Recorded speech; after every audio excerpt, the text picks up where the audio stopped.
So hello everyone, good evening to all of you. So in this video हम लोग आज बात करेंगे जो सुबह मैंने एक रिक्रूटमेंट डाली थी ESIC रिक्रूटमेंट 2022 के लिए, जिसका ये कंप्लीट सिलेबस है। इसमें हम लोग कंप्लीट एनालिसिस करेंगे एग्ज़ाम पैटर्न के बारे में, एग्ज़ाम सिलेबस के बारे में, एग्ज़ाम स्ट्रेटजी क्या होनी चाहिए अगर आप इस एग्ज़ाम को क्रैक करना चाहते तो उसके बाद जो सैलरी होती है ना पोस्ट वाइज, वो सारा चीज़ इस वीडियो में डिस्कशन करने वाले हैं।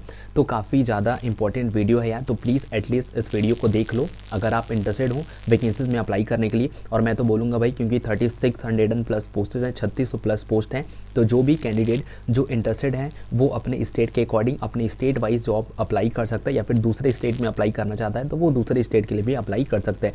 बाकी एग्जामिनेशन के रिलेटेड अगर कोई दिक्कत होता है तो प्लीज़ आप कमेंट सेक्शन में कमेंट ज़रूर करिएगा। और देखिए, वीडियो में आगे बढ़ूँ इससे पहले एक चीज़ और क्लियर कर देना चाहता हूँ। अगर कोई कैंडिडेट मुझसे पूछना चाहता है कि सर इसका ESIC का एग्जामिनेशन कब होता है, तो देखिए यार, मैं इसका जवाब अभी नहीं दे सकता बेसिकली, क्योंकि अभी इसके बारे में जो एग्ज़ाम डेट है उससे रिलेटेड किसी भी प्रकार का ना एडमिट कार्ड से रिलेटेड अभी तक कोई भी प्रकार का नोटिफिकेशन नहीं आया है मेरे भाई, तो मैं अभी उसका जवाब नहीं दे सकता। आने से मैं आपको इन्फॉर्म करूंगा। ओके, सो चलिए, यहाँ पे हमारे पास 4 टॉपिक है जिनसे रिलेटेड हमने वेरियस बातें करनी है और आपको दिखाता हूँ वो सारा चीज़। तो फिर लेट फॉर द डिले, चलिए आगे बढ़ते हैं और क्लास को स्टार्ट करते हैं। ओके,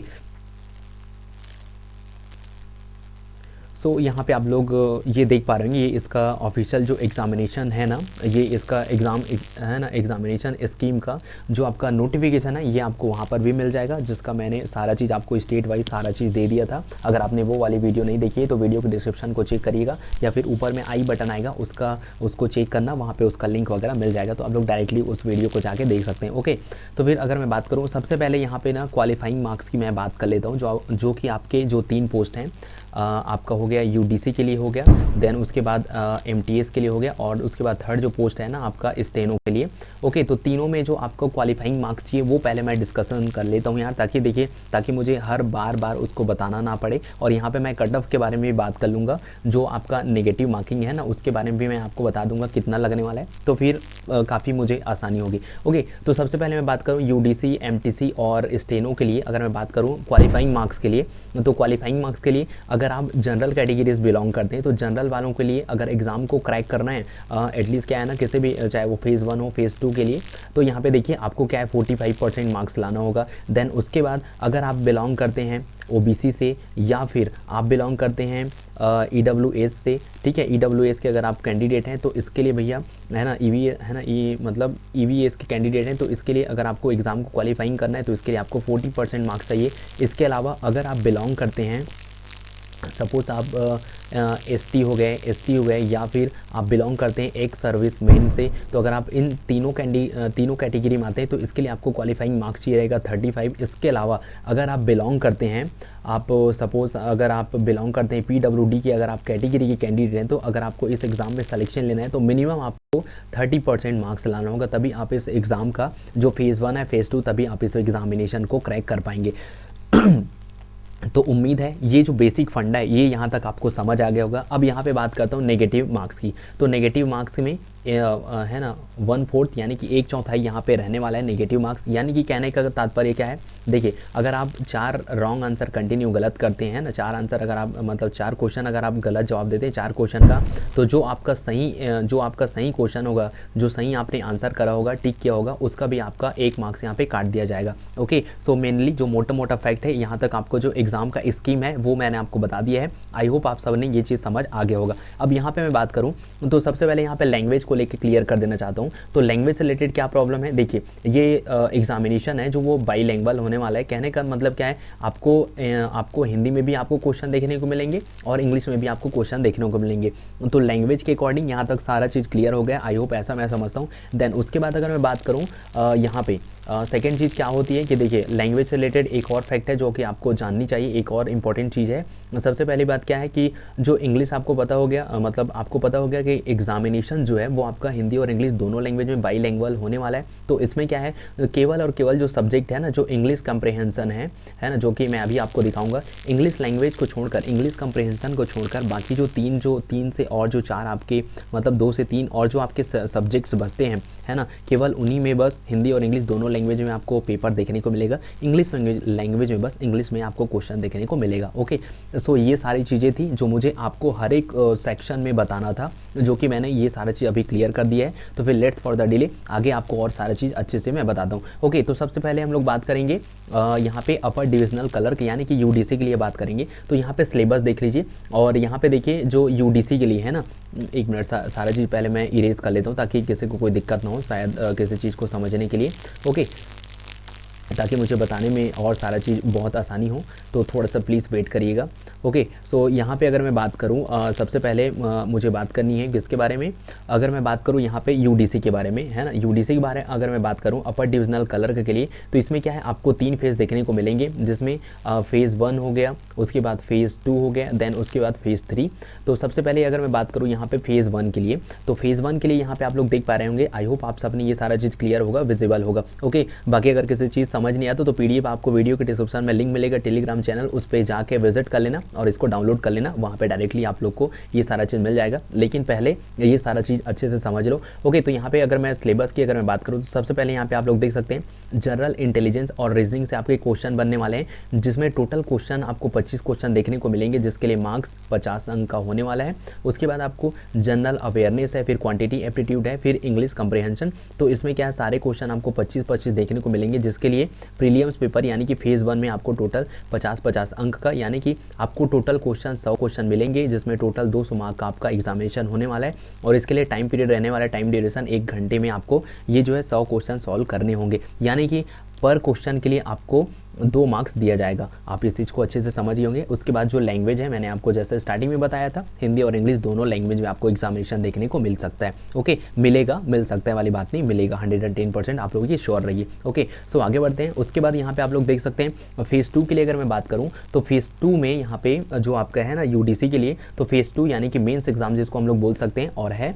ओके, तो ये भी क्या है, और पूरी तरीके से देखिए जितने भी क्वेश्चन आने वाले हैं ना, चाहे वो प्रीलिम्स का हो, मेंस का हो, तो ये सारे क्या है, ऑब्जेक्टिव टाइप्स के आपको क्वेश्चन देखने को मिलेंगे। ओके, सो यहाँ पे अगर मैं बात करूँ तो सिलेबस के अकॉर्डिंग यहाँ पे कोई चेंजेस नहीं होने वाला है। यहाँ पे आप लोग देख सकते हैं जो आपका प्रीलिम्स में था जनरल इंटेलिजेंस एंड रीजनिंग का, उसके बाद जनरल अवेयरनेस, क्वांटिटी एप्टीट्यूड और इंग्लिश कंप्रीहेंशन, वो सारे के सारे टॉपिक्स हैं। बशर्ते क्या हुआ है, क्वेश्चन यहाँ पे चेंज हो गया है, 50 क्वेश्चन आपको देखने को मिलेंगे, 50 अंक का आपका एग्जामिनेशन होने वाला है। और ये जो है पूरे चारों के चारों सब्जेक्ट में सेम फॉर्मूला, सेम मेथड इन्होंने अपनाया है। ओके, तो यहाँ पे क्वेश्चन जो है डबल हो जाते हैं, यानी कि टोटल 200 क्वेश्चन रहेंगे और टोटल आपको 200 अंक का आपका एग्जामिनेशन होने वाला है। और उसके बाद इसको सॉल्व करने के लिए आपको टोटल यहाँ पे 2 घंटे का टाइम ड्यूरेशन मिलने वाला है। बाकी लैंग्वेज तो बिल्कुल सेम रहने वाला है। ओके, और देखिए यहाँ पे अगर आप बात करना चाहेंगे ना नेगेटिव मार्क्स की, तो नेगेटिव मार्क्स के लिए यहाँ पे पढ़ सकते हैं, जो मैंने आपको बताया था 1/4, क्योंकि देखिए आपको बताने से पहले मुझे भी पीडीएफ को अच्छे से पढ़ना पड़ता है, तभी मैं आपको ये सारा चीज़ जो है बता पाता हूँ। ओके,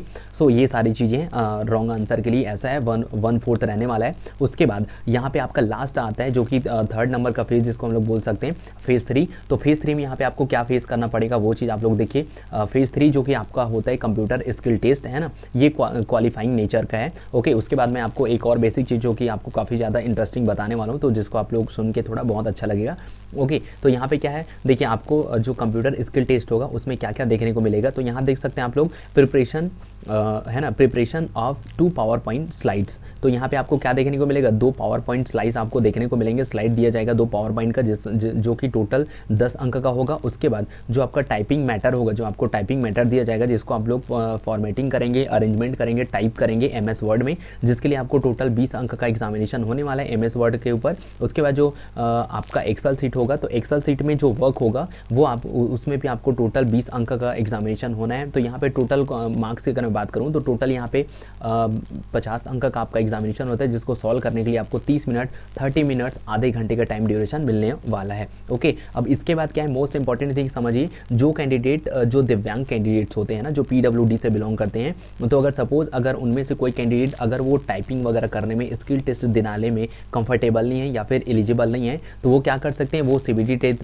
मतलब जो ऑब्जेक्टिव टाइप्स होता है ना, CBT टेस्ट है ना, वो कंप्यूटर टेस्ट वो दिला सकते हैं। 50 क्वेश्चन होगा जो कि 50 मार्क का होगा। उसके अलावा ये क्या है, ये जो है ना, ये एग्जामिनेशन होगा बेसिकली CBT टेस्ट होगा, मतलब जो स्किल टेस्ट होगा वो नो नेगेटिव मार्क्स के लिए होगा। ये बशर्ते क्या है, क्वालिफाइंग नेचर के लिए है, इसलिए इसमें किसी भी प्रकार का आपको नेगेटिव मार्क्स देखने को नहीं मिलेगा। ओके, सो यहाँ पे, और यहाँ पे क्वालिफाइंग मार्क्स जो मैंने आपको स्टार्टिंग में बता दिया, वो सारा चीज़ यहाँ पे मेंशन है वो चीज़ आप लोग यहाँ से पढ़ सकते हैं। ओके, बाकी मैं एक और चीज़ क्या बताने वाला था, देखिए यहाँ पे जो आपका जो फेज़ 1 का हो गया, उसके बाद फेज़ 2 का हो गया, फिर उसके बाद फेज़ 3 का, तो देखिए ये किसी भी प्रकार का आपका जो मार्क्स है ना ये डिपेंड नहीं करेगा। देखिए जो फेज़ 1 का होगा, फेज़ 1 जैसे ही आप क्लियर करेंगे तो आप फेज़ 2 में आएंगे, फेज़ 2 को जैसे आप क्लियर करेंगे फिर फेज़ 3 में आएंगे। उसके बाद जो आपका रिपोर्ट्स होगा ना वो फेज़ 3 डिपेंड करेगा आपका जितना अच्छा स्किल रहेगा, स्किल टेस्ट में आप लोग जितना अच्छा परफॉर्मेंस देते हैं, इसी को अगर आप अच्छे से अच्छे क्रैक करते हैं, पूरे का पूरे नंबर लाते हैं, तब यहाँ पे ये लोग क्या निकालेंगे, मेरिट लिस्ट निकालेंगे। लेकिन